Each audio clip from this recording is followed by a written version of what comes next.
There's a ton of videos on Lightroom and editing, but I bet you there's a few things in this video that you didn't know about. So let's get into it, shall we?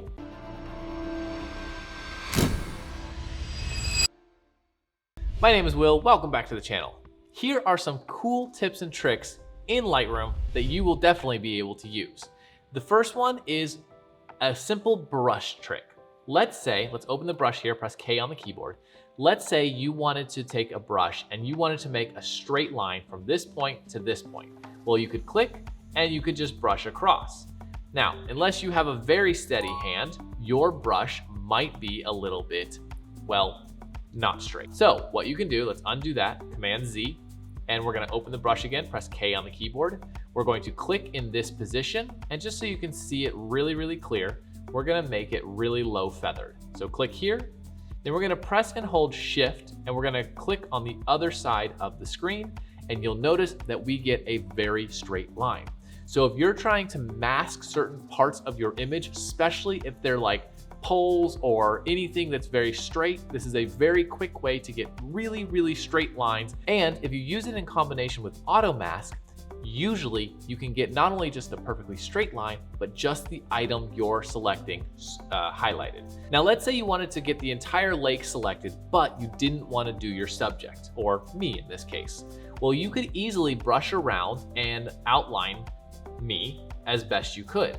Or you could simply just brush all the way around just like this, include me in the selection. And once you get your selection done, go to your mask, select subtract, and select subject, making your selection that much faster, easier, and more exact. And I'll tell you, that's one of my favorites. I use that all the time. It just makes masking so much faster. Aren't those techniques so cool? Well, if you knew about them, wait till the last because it's my favorite and probably the least known. But really quick, hit the like button and subscribe if you haven't already. I'd love to have you along.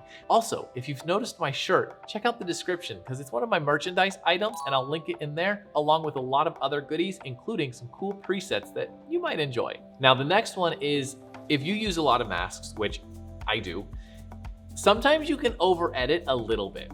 So here is this mask. This is the background mask that I created. And you can see there is a lot of adjustments to it. Exposure, temperature, tint, saturation, texture, clarity, dehaze. There is a lot of adjustments. Now let's say you over adjust it and you're not sure what you did. Well, at the top, and this is on all masks, you have an amount. You can adjust this amount to make it extra or double, or you can lower it and lower the amount to make it less of an adjustment. And you can tweak this to get it to apply the exact amount of the adjustments that you want on the image to make it perfect. So for this one, we're actually gonna raise it to about 75. We still have the color, we still have the look, but it's not as intense. And remember, you can do this on any mask, so you don't have to worry about over editing. And finally, the last one, which I find really, really cool, is the ability to add texture and grain to your image. Now, originally, before Lightroom's update, you'd have to go to Effects and you would add grain by simply clicking Add Grain in the Effects tab. Now, you'll notice that this adds grain to the entire image. This is a blanket grainification. And sometimes that works, but sometimes you want to be a little bit more subtle. So for example, I wanted to add grain to this whole image except for me. I wanted me to be a little bit clearer. So what we can do, let's reset this. We're going to go to our masks. We're going to create a background mask. Then we're gonna scroll down to our effects in this mask and we're going to add grain because you can now add grain to masks, which makes it that much more customizable. Now we're gonna add a lot so you can really see the difference. So let's just go to 100. Let's add 100, get rid of the show overlay here so we can see what we're doing. Now, if I push and hold the spacebar while I'm in masks, it allows me to zoom in. But you can now see that the grain is now added to the background and not me. So I have grain in the background, but I am still sharp and clear, which is exactly what we wanted to do. Now, the other thing we can do is we can make the grain kind of fade into the image. So what we're gonna do is subtract a linear gradient, and we're gonna pull it up, press and hold Shift, pull it up from the bottom, and let it fade in. So the grain starts from the back of the image and comes in from the bottom. So here, let's zoom in again, press and hold the space bar. You can see, push and hold the space bar and you can navigate the image. no grain as it comes up, so there's no grain on me. And then as we hit the water, you'll notice the grains start to build. And as we get farther and farther into the image, we get more and more grain.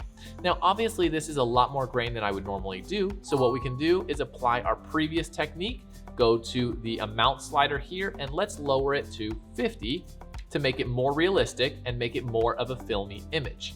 And then once we've done that, push and hold the space bar and then click to zoom out.